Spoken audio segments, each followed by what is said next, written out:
How's it, everybody? Welcome back to BandscoreCast. My name's Adam Wenza, and I'm your host for today and for all future episodes of the BandscoreCast channel. Now, today we're talking informal letters for the General IELTS exam. But before we begin, if you like what you see on today's episode, give us a big thumbs up on social media so you don't miss out on any future content.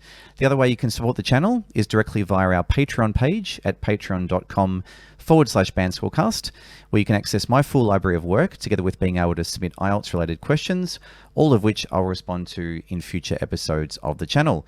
Now, the other thing we do on every single episode, which I really love, is to call out somebody who really supports what I'm doing here at BandscoreCast.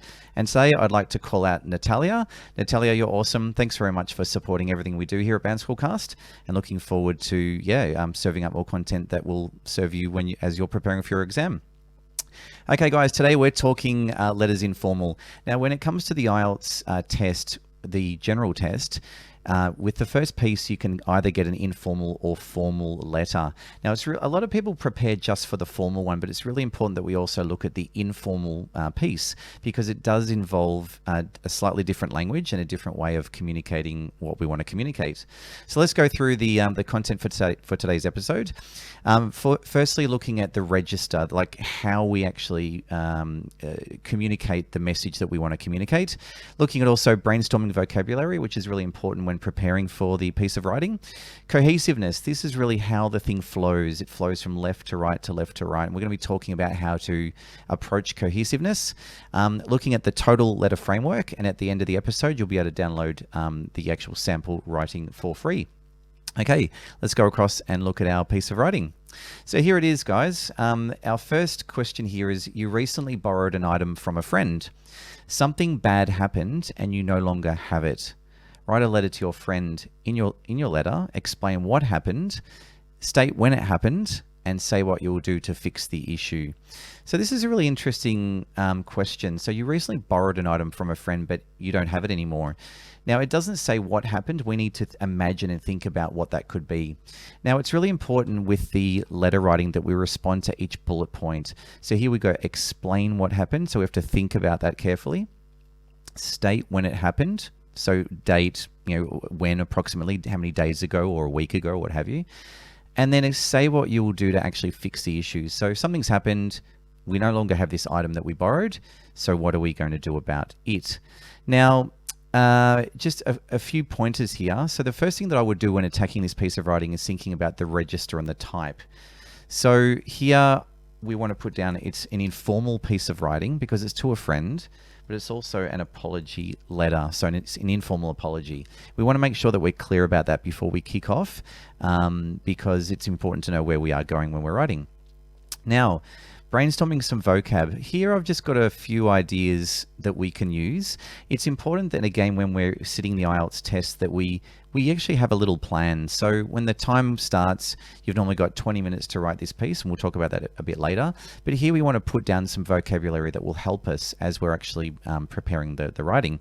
So I want to start here with this phrase here, here's hoping. Now, instead of being very formal, the here's hoping is like, I hope. And it's a very nice informal sort of introduction when writing a letter, like, here's hoping this finds you well. And we'll talk about that a little bit later as well. The other expression is pen to paper. What this really is saying is, I would like to write to you, and this is the way I want to write to you. I want to put pen to paper. I'm going to put my pen to the paper. In other words, I'm writing to you. Okay, the next piece of vocab we're going to use is the word novel. Now, novel is another word for book, and we're going to be using that particular piece of vocab in this essay. The other word we're going to use, or expression, is board. So it's like boarding a train, like getting on a train. So this is all really just vocab to help us warm up. So it's important, again, before we start, we identify the register, but we also note these pieces of vocab that we could use. Okay, next piece of vocab that we can brainstorm here is super excited. So I'm super excited, not just excited, super excited. And it's important that when we're writing these pieces that we are showing the examiner our breadth of vocabulary. We don't just know simple words, but we're moving into the more sort of complex vocabulary. Okay, the next thing I'm going to write here is a million things. So when we have a lot on our mind, we can say, oh, I've had a million things to think about. So when we've lost something, we can start thinking, okay, what actually happened? Maybe we were really busy, maybe we were preoccupied. Something like this would be really, really good. The other word here is engrossed. Now, engrossed is when it takes all of your attention. So for example, when you love reading and you have a book that you really, really love and you're engrossed in that book, this is a really great word to use here. The next one is pull into or pulled into. Pulled into is when a train arrives at a station. We can say the train pulls into a station. It's a phrasal verb, and we can use phrasal verbs in informal writing for the general test. Now, the next one I'm going to put here is I froze. Now, freeze means really cold, like I'm freezing, but I froze means something happened and you stopped because of maybe something bad happened, or you remembered something you needed to do and you didn't do it. So you froze means you just stopped and you think, something happened. And we're going to use that in this particular piece of writing as well. The other one we're going to talk about here is to make up for. For is the preposition, to make up for. To make up for means I'm really sorry. To make up for what I've done, to apologize for what I've done, I'm going to now do this for you. Okay, so that's the vocabulary that we're going to start with here.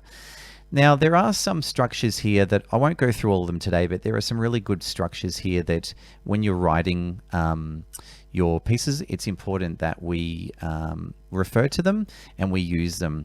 So when you're sitting the IELTS test, the examiner is going to determine your level by how complex in nature your sentences are.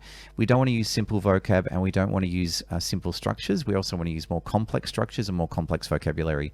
So in your own time, I'll post some other episodes on this content, but we've got things like participle phrases, negative adverbial inversions. We've also got WH clef sentences.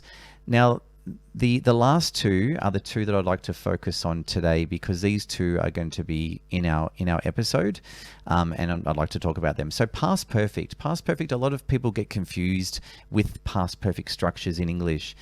Really, all it's doing is it's comparing two time frames in the past. Okay, so really, if we're saying, for example, as soon as I had eaten, I left. Now, when we have the had something, it's always the first action. So as soon as I had eaten, the first action, I left. I left after that.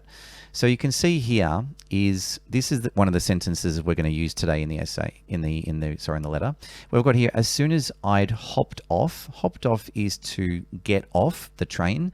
As soon as I'd hopped off the train. So because we've got the I had, that's the first thing that happened. As soon as I'd hopped off the train, I froze. So you left the train and you went, and you remembered something. As soon as I'd hopped off the train, I froze, as I knew I had left your book on the seat next to me where I had been sitting. Now, I had been sitting is past perfect continuous because it was an action that you were doing for quite a long time in the past. And we'll talk about this a little bit later. Non-defining relative clauses are also really important here. For example, yesterday morning, I spoke with my brother, who is flying back to Melbourne this afternoon. Now, we could legitimately finish the sentence here and say, yesterday morning, I spoke with my brother, but we're going to extend that with a comma and a relative pronoun, which is who. So yesterday morning, I spoke to my brother, who is flying back to Melbourne this afternoon.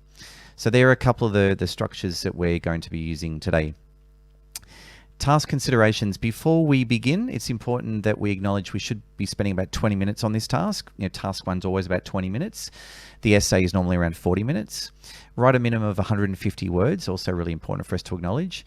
You don't need to write any addresses and begin with dear. It is to a friend. In this case, it's an informal letter, but we need to follow the instructions of the IELTS questions.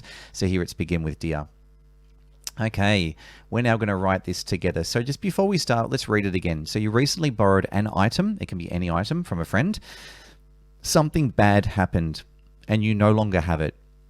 It's gone, you don't have it anymore. Write a letter to your friend. In your letter, explain what happened, state when it happened, and say what you will do to fix the issue. Okay, we're going to now start this piece of writing. And I'm going to just drop these sentences here. So, dear Lisa, This is to our friend Lisa, and always remember a comma after the name. It's important that we remember that. Okay, let's now drop in the second piece here. This can be really the intro to the letter.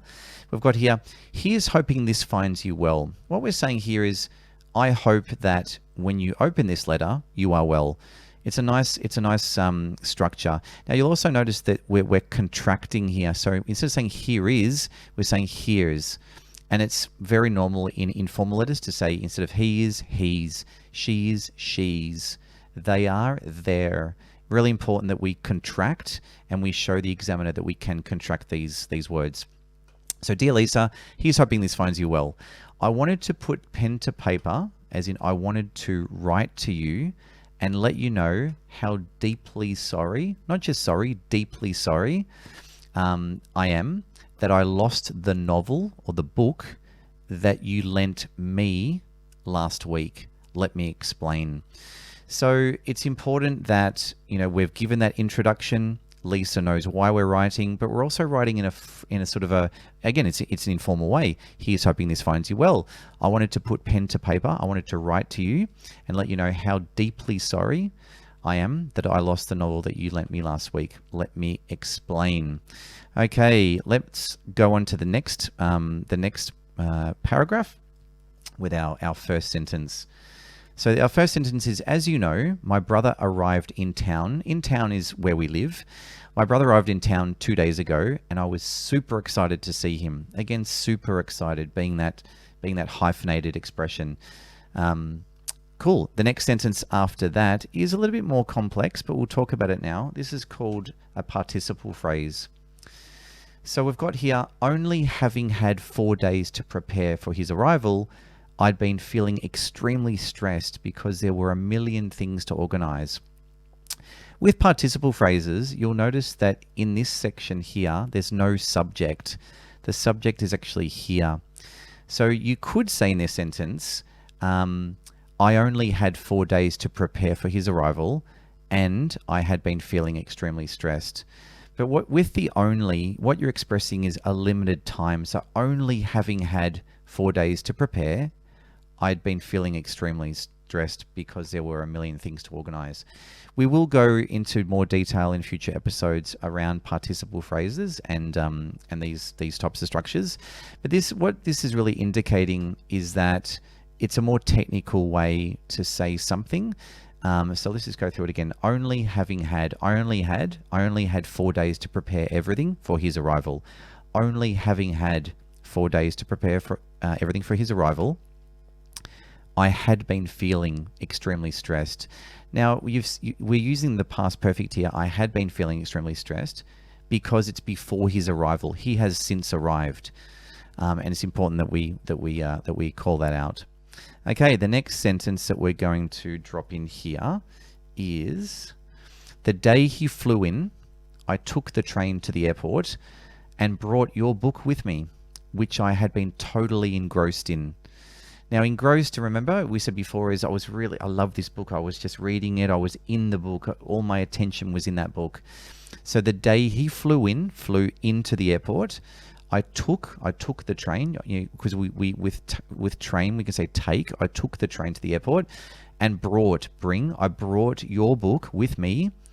And then we now extend the sentence to say, which I had been totally engrossed in. So it was something that I was really, I was reading it and I was loving it. It was really interesting. And that's how we communicate that point. Okay, the next sentence here is, as my train pulled into the station, so as my train slowed down and arrived at the station, I put your book down next to me to check my phone. So you were engrossed in the book, you were reading the book, the train pulled into the station, you put the book down next to you to check your phone. So something is going to happen, as you can imagine, at this point. Next sentence. As soon as I had hopped off is to leave. As soon as I had hopped off the train, I froze, as I knew I'd left your book on the seat next to where I had been sitting.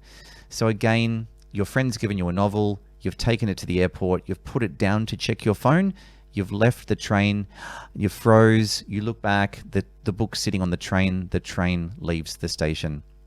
Not a good situation. So what we see here so far is this first little opening section will be around 30 words. This section here will be around 100, maybe a little bit over sort of 100 words, and we'll see that in just a moment. So that's really what we've done. So let's just go back and look at the question. Explain what happened. Yep, we've explained that. Explain when it happened. It happened on the day that your brother arrived at the airport in your hometown. And you've also said 2 days ago, which is also important to show the examiner that, yeah, we're reading the questions and we're responding to those questions. Okay, the next piece of writing, as I'm going to put here, is to make up for what happened, as in to make this situation better for what I did. To make up for is to make it better. To make up for what happened, I've bought you a brand new copy. Now, brand new is hyphenated because brand new is one adjective. Copy is the copy of the book. I've brought you a brand new copy of the same title. Now, title is another word for the name of the book. What's the name of the book? The same title, and have it ready to give to you. So that's what we've done. So if we go back to the question, it says, say what you will do to fix the issue.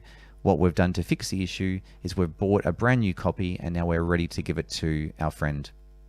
Okay, we now want to sign off by saying thanks in advance for your understanding, and see you next week. You know, we've done something wrong. We're apologizing, so it's like, look, thanks in advance. Thanks before I see you. Thanks in advance for your understanding, and see you next week. And then our last word here is cheers. And then we've got Jeff, or Jess. We'll say Jess. So that's really what our piece looks like. If we look at the bottom count here, as we said before, the first piece was 35, the second piece was 112, third piece was 24, and the last piece was 13. So we have a total of 184 words. Now, minimum is 150. It's good to go over because, again, it's not good to aim for 150. It's very good to, of course, go past 150. Normally, well-written letters will sit around that 175, 180 mark. So 184, I'm really happy with. Now, in terms of the indicative band score, we've given this a 9 because arguably it is a 9. In terms of task response, we have responded to each element of the question as to what has been required. In terms of coherence and cohesion, coherence, can I understand it? Yes, we can. Cohesion, does it flow? Does it tell a story? Cohesion is really important that we use those sentences to really flow through. Lexical resource is all about the vocab. We've got some really, really good vocabulary here. So again, a very high score of 9. And grammar range and accuracy, we've used some really good grammar. We've got our participle phrases. We've got our past perfect. We've got our non-defining relative clauses. It's a really, really good piece of writing. So I'm really happy with that. Okay, so back to here. Thanks again for today, everybody. If you like what you saw in today's episode, give us big thumbs up and say hi on our Twitter, Instagram, and Facebook accounts. And I'll see you on the next episode. Have a good day. See you later. Happy New Year.